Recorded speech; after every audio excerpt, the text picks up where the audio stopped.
आज हम डिस्कस करेंगे क्लास 8 साइंस का चैप्टर नंबर 9 जिसका नाम है the amazing world of solutes solvents and solutions. यह चैप्टर एनसीईआरटी के नए सिलेबस के हिसाब से डिज़ाइन किया गया है और एनसीईआरटी की नई book curiosity A text book of science के चैप्टर नंबर 9 से लिया गया है। इस चैप्टर में हम सॉल्यूट, सॉल्वेंट और सॉल्यूशन के मीनिंग को समझने की कोशिश करेंगे। हम यूनिफॉर्म और नॉन यूनिफॉर्म मिक्सचर्स के डिफरेंसेस को समझने की कोशिश करेंगे।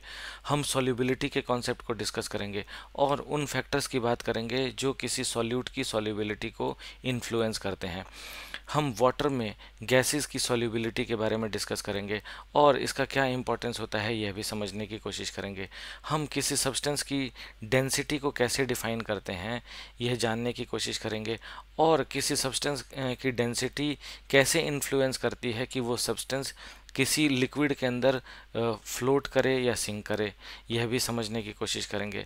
हम मास और वॉल्यूम को एप्रोप्रिएट टूल्स के द्वारा मेजर करना सीखेंगे और लास्ट में हम यह भी समझने की कोशिश करेंगे कि टेम्परेचर और प्रेशर किसी सब्सटेंस की डेंसिटी को किस तरह इन्फ्लुएंस करते हैं।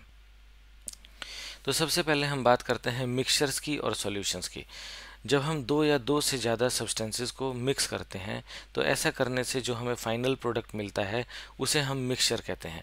अब यह मिक्सचर दो तरह का हो सकता है, एक को हम बोलते हैं यूनिफॉर्म मिक्सचर और दूसरे को हम बोलते हैं non uniform mixture. Uniform mixture उस मिक्सचर को कहते हैं जिसमें सभी कंपोनेंट्स इवनली डिस्ट्रीब्यूटेड होते हैं। इसके विपरीत नॉन यूनिफॉर्म मिक्सचर उस मिक्सचर को कहते हैं जिसमें सभी कंपोनेंट्स इवनली डिस्ट्रीब्यूटेड नहीं होते। फॉर एग्जांपल, अगर हम सॉल्ट को वाटर के साथ मिक्स करें तो सॉल्ट वाटर में कम्प्लीटली डिज़ोल्व हो जाती है और सब जगह पे यूनिफॉर्मली डिस्ट्रीब्यूटेड हो जाती है। तो ऐसे मिक्सचर को हम एक यूनिफॉर्म मिक्सचर कहते हैं। एक यूनिफॉर्म मिक्सचर को हम सॉल्यूशन भी कहते हैं। एक यूनिफॉर्म मिक्सचर में हम डिफरेंट कंपोनेंट्स को सेपरेटली नहीं देख सकते। इसके विपरीत अगर हम सैंड को वाटर में मिक्स करें तो सैंड वाटर में डिज़ोल्व नहीं होती और कंटेनर के बॉटम में कलेक्ट हो जाती है। तो ऐसे मिक्सचर को हम नॉन यूनिफॉर्म मिक्सचर कहते हैं। एक नॉन यूनिफॉर्म मिक्सचर में हम डिफरेंट कंपोनेंट्स को या तो नेकेड आई से सेपरेटली देख सकते हैं या फिर किसी मैग्नीफाइंग डिवाइस के द्वारा इनको हम सेपरेटली देख सकते हैं। अब हम बात करते हैं सॉल्यूट की, सॉल्वेंट की और सॉल्यूशन की। जब हम किसी सॉलिड सब्सटेंस को किसी लिक्विड में डिज़ोल्व करते हैं तो उस सॉलिड सब्सटेंस को हम सॉल्यूट कहते हैं और उस लिक्विड को जिसमें हम उस सॉलिड सब्सटेंस को डिज़ोल्व कर रहे हैं उसे हम सॉल्वेंट कहते हैं। और सॉल्यूट और सॉल्वेंट मिल करके सॉल्यूशन बनाते हैं। इसके विपरीत जब हम एक लिक्विड को दूसरे लिक्विड में डिज़ोल्व करते हैं तो यह डिसाइड करना मुश्किल होता है कि कौन सा लिक्विड डिज़ोल्व हो रहा है और कौन सा लिक्विड दूसरे लिक्विड को अपने अंदर डिज़ोल्व कर रहा है। तो ऐसी स्थिति में हम उस लिक्विड को जो कि कम अमाउंट में इस्तेमाल किया गया है उसको हम सॉल्यूट कहते हैं और उस लिक्विड को जो कि ज़्यादा अमाउंट में इस्तेमाल किया गया है उसको हम सॉल्वेंट कहते हैं।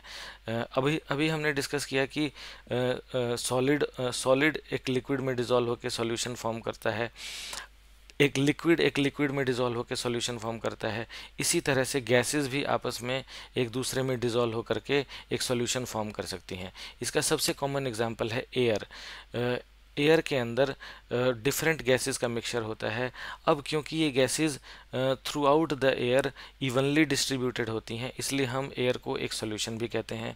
एयर में नाइट्रोजन सबसे ज़्यादा क्वांटिटी में प्रेजेंट होता है जो कि एयर का 78% कॉन्स्टिट्यूट करता है। इसके विपरीत ऑक्सीजन, आर्गन और कार्बन डाइऑक्साइड जैसी गैसेस कम अमाउंट में प्रेजेंट होती हैं। इसलिए हम नाइट्रोजन को सॉल्वेंट बोलते हैं और ऑक्सीजन, आर्गन और कार्बन डाइऑक्साइड जैसे गैसेस को सॉल्यूट बोलते हैं। अब हम सॉल्युबिलिटी और सैचुरेशन के बारे में डिस्कस करेंगे। जब भी हम सॉल्युबिलिटी वर्ड का इस्तेमाल करते हैं तो हम इसे किसी सॉल्यूट के लिए करते हैं। सॉल्युबिलिटी एक सॉल्यूट का वो मैक्सिमम अमाउंट होता है जिसे हम एक फिक्स्ड अमाउंट ऑफ सॉल्वेंट में एक पर्टिकुलर टेम्परेचर पर कम्प्लीटली डिज़ोल्व कर सकते हैं।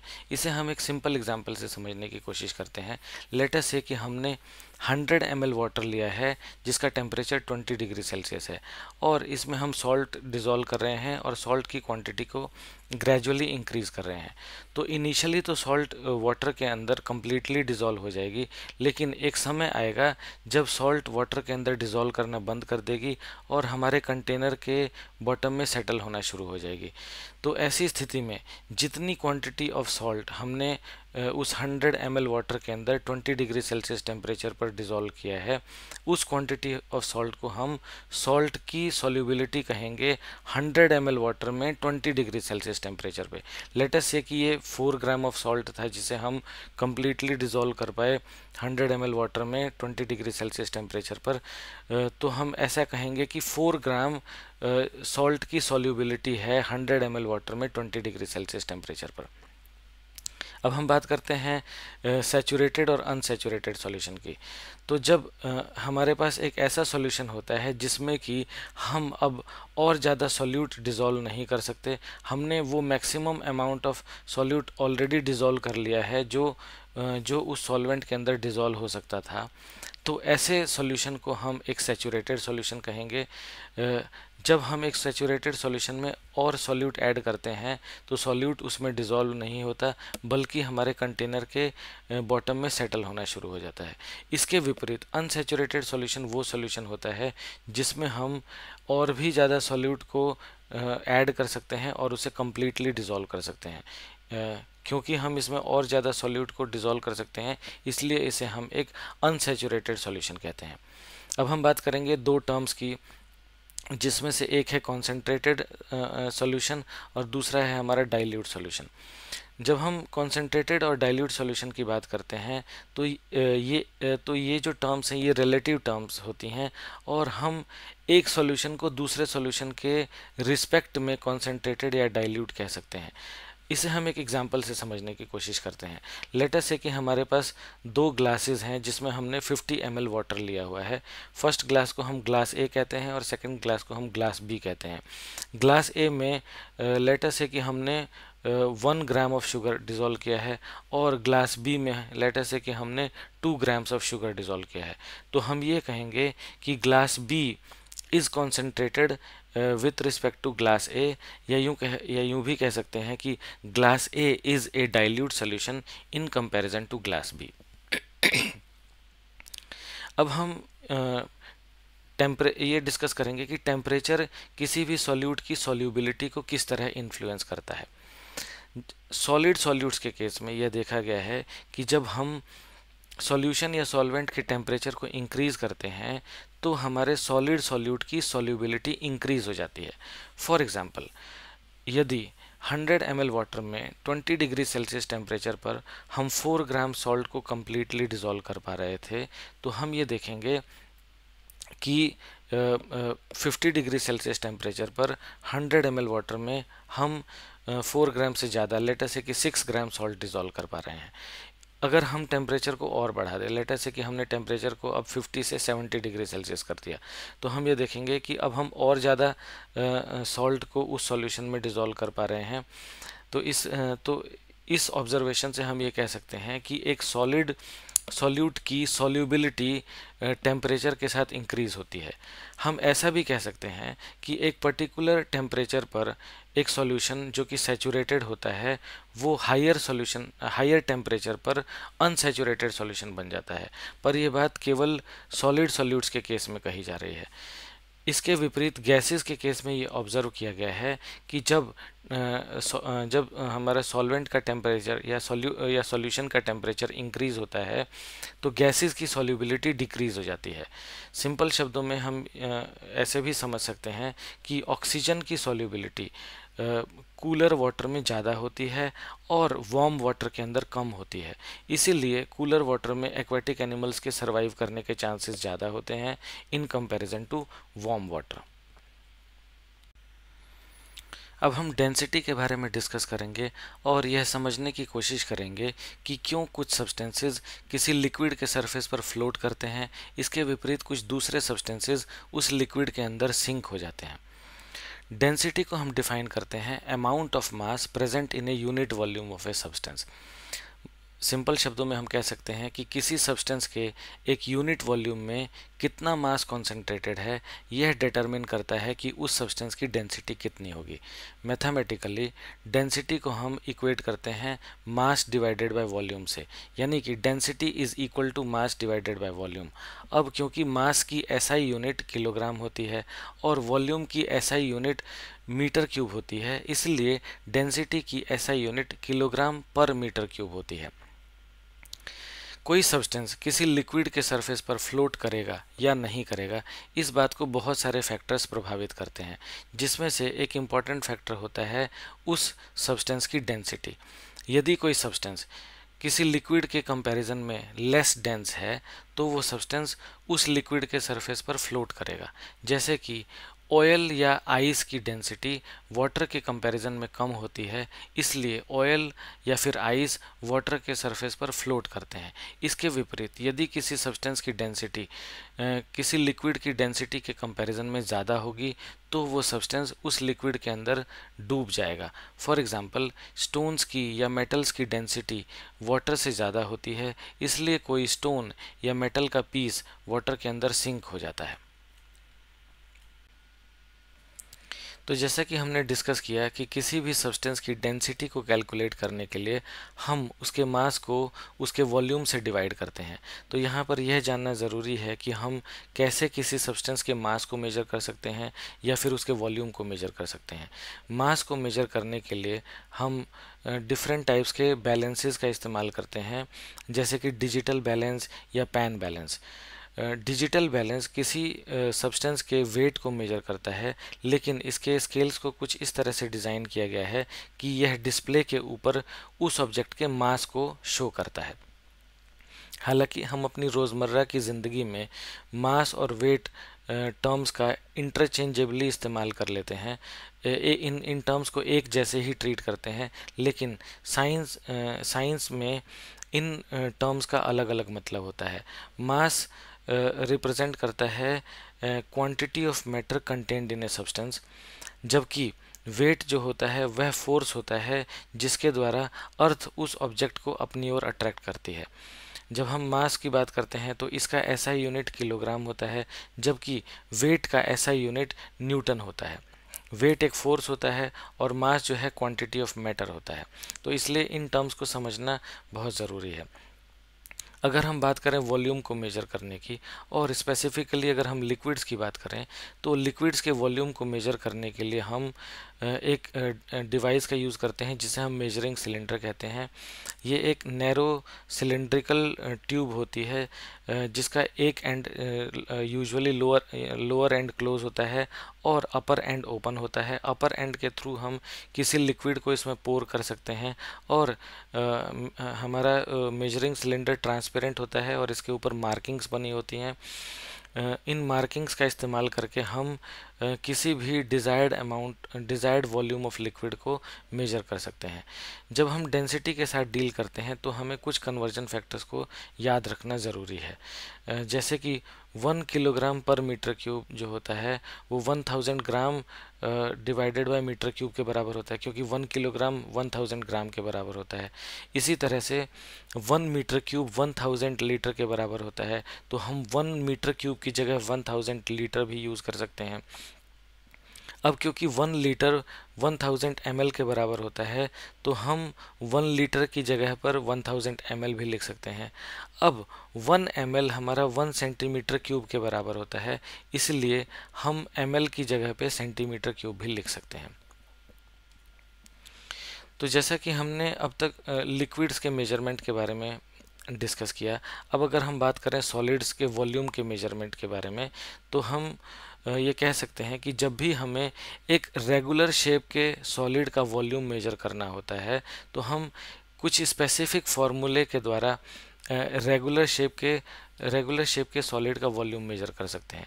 फॉर एग्जांपल, अगर हमें एक क्यूबॉइड शेप का बॉक्स है और उसका वॉल्यूम मेजर करना है, सपोज दैट कि उसकी लेंथ L है, ब्रेड्थ B है और हाइट H है, तो हम उसका वॉल्यूम कैलकुलेट कर सकते हैं using the formula length into breadth into height. लेकिन जब हमें इरेगुलर शेप के सॉलिड्स का वॉल्यूम मेजर करना होता है तो हम वाटर डिस्प्लेसमेंट मेथड का इस्तेमाल करते हैं। इसमें हम एक मेजरिंग सिलेंडर के अंदर एक फिक्स्ड वॉल्यूम ऑफ लिक्विड या वाटर ले लेते हैं। लेट अस से कि हमने 50 ml वाटर ले लिया। अब हम उस इरेगुलर शेप के सॉलिड को, लेट अस से कि हमारे पास कोई स्टोन है, उसको हम एक थ्रेड के द्वारा बांध करके इस मेजरिंग सिलेंडर के अंदर जिसमें हमने 50 ml लिक्विड लिया है उसके अंदर हम सस्पेंड करते हैं और वाटर के अंदर कम्प्लीटली इमर्स कर देते हैं। जब हम इस सॉलिड को, इस इरेगुलर शेप सॉलिड को कम्प्लीटली इमर्स कर देते हैं तब हम दोबारा से वाटर के वॉल्यूम को मेजर कर लेते हैं by reading the marking on the measuring cylinder. अब हम फाइनल वॉल्यूम में से इनिशियल वॉल्यूम को सब्ट्रैक्ट कर देते हैं। लेट अस से कि फाइनल वॉल्यूम हमारा 55 ml है और इनिशियल वॉल्यूम हमारा 50 ml था, तो 55 माइनस 50 ml यानी कि 5 ml हमारा इस सॉलिड का वॉल्यूम होगा। अब क्योंकि हम सॉलिड के वॉल्यूम्स को मिलीलीटर में मेजर नहीं करते तो हम ये जानते हैं कि 1 मिलीलीटर 1 सेंटीमीटर क्यूब के बराबर होता है, इसलिए हम ये कह सकते हैं कि इस स्टोन का या इस इरेगुलर सॉलिड का जो वॉल्यूम है वो 5 सेंटीमीटर क्यूब है। अब जब हम लिक्विड्स को एक मेजरिंग सिलेंडर के द्वारा मेजर करते हैं तो एक इम्पॉर्टेंट बात को जानना हमारे लिए बहुत ज़रूरी है। जब भी हम वाटर को या किसी दूसरे कलरलेस लिक्विड को एक मेजरिंग सिलेंडर के अंदर डालते हैं तो वाटर या उस कलरलेस लिक्विड की टॉप मोस्ट लेयर एक फ्लैट सरफेस फॉर्म नहीं करती बल्कि एक कर्व्ड कॉन्केव सरफेस फॉर्म करती है। अब जब हम लेट अस से कि वाटर का एक स्पेसिफिक वॉल्यूम मेजर कर रहे हैं तो हम ये इंश्योर करते हैं कि वाटर के ऊपरी लेयर के द्वारा फॉर्म किए गए मेनिस्कस का जो लोअर मोस्ट पॉइंट है वो 50 ml मार्क के साथ कोइंसाइड करे। यदि हमें 50 ml वाटर का वॉल्यूम मेजर करना है तो इसी तरह से जब हम किसी कलर्ड लिक्विड के वॉल्यूम को मेजर करते हैं तो उस समय पर हम ये बात ध्यान रखते हैं कि उस कलर्ड लिक्विड के ऊपर के सरफेस के द्वारा फॉर्म किए गए मेनिस्कस का टॉप मोस्ट पॉइंट हमारे मेजरिंग सिलेंडर के स्पेसिफिक मार्क के साथ कोलाइड कर रहा है। यानी कि कलरलेस लिक्विड को मेजर करते वक्त तो हम मेनिस्कस का लोअर मोस्ट पॉइंट को कंसीडर करते हैं एक स्पेसिफिक वॉल्यूम मेजर करने के लिए, लेकिन कलरफुल लिक्विड्स के केस में हम मेनिस्कस के हाईएस्ट पॉइंट को कंसीडर करते हैं उसके एक स्पेसिफिक वॉल्यूम को मेजर करने के लिए। और जब हम यह मेजरमेंट कर रहे होते हैं तो हमें यह ध्यान रखना होता है कि हमारे आईज़ का लेवल मेनिस्कस के लोअर मोस्ट पॉइंट के लेवल के बराबर हो कलरलेस लिक्विड के केस में और मेनिस्कस के हाईएस्ट पॉइंट के लेवल के बराबर हो कलरफुल लिक्विड के केस में। अब हम डिस्कस करेंगे कि टेम्परेचर और प्रेशर किस तरह से किसी सब्सटेंस की डेंसिटी को इन्फ्लुएंस करते हैं। सबसे पहले हम बात करते हैं टेम्परेचर की। यदि हम किसी सब्सटेंस को हीट करें तो उसके पार्टिकल्स एक दूसरे से दूर मूव करने लगते हैं और इस वजह से उस सब्सटेंस का वॉल्यूम इंक्रीज हो जाता है। अब क्योंकि डेंसिटी वॉल्यूम के इन्वर्सली प्रोपोर्शनल होती है, हम जानते हैं कि density is equal to mass upon volume होता है, तो यदि वॉल्यूम इंक्रीज हो जाएगा तो डेंसिटी हमारी डिक्रीज हो जाएगी। इसी तरह से यदि हम किसी सब्सटेंस को कूल करते हैं तो उस सब्सटेंस के पार्टिकल्स एक दूसरे के पास चले जाते हैं जिसकी वजह से उसका वॉल्यूम डिक्रीज़ हो जाता है और वॉल्यूम के डिक्रीज़ होने की वजह से सब्सटेंस की डेंसिटी इंक्रीज़ हो जाती है। टेम्परेचर के विपरीत प्रेशर सब्सटेंसेस की डेंसिटी को कुछ अलग तरह से इन्फ्लुएंस करता है। यह इन्फ्लुएंस इस बात पर डिपेंड करता है कि सब्सटेंस हमारा सॉलिड स्टेट में है कि लिक्विड स्टेट में है कि गैसियस स्टेट में है। अब हम जानते हैं कि सॉलिड्स और लिक्विड्स लेस कंप्रेसिबल होते हैं, तो इसीलिए प्रेशर का इन्फ्लुएंस सॉलिड्स और लिक्विड्स की डेंसिटी के ऊपर नेग्लिजिबल होता है। इसके विपरीत गैसेस के ऊपर प्रेशर इंक्रीज करने से गैस के पार्टिकल्स एक दूसरे के पास चले जाते हैं जिससे कि उसका वॉल्यूम डिक्रीज हो जाता है और उसकी डेंसिटी इंक्रीज हो जाती है। तो इस चैप्टर में हमने सॉल्यूट, सॉल्वेंट और सॉल्यूशन के मीनिंग को समझा। हमने सॉल्युबिलिटी को डिस्कस किया और यह समझने की कोशिश करी कि किस तरह से टेम्परेचर किसी सॉल्यूट की सॉल्युबिलिटी को इन्फ्लुएंस करता है। हमने गैसेस की सॉल्युबिलिटी के बारे में डिस्कस किया, हमने डेंसिटी को डिस्कस किया और यह समझा कि किस तरह से डेंसिटी यह डिटरमिन करती है कि कोई सब्सटेंस किसी लिक्विड के सरफेस पर फ्लोट करेगा या उसमें सिंक कर जाएगा। हमने यह भी पढ़ा कि टेम्परेचर और प्रेशर किस तरह से किसी सब्सटेंस की डेंसिटी को इन्फ्लुएंस करते हैं। Thank you very much.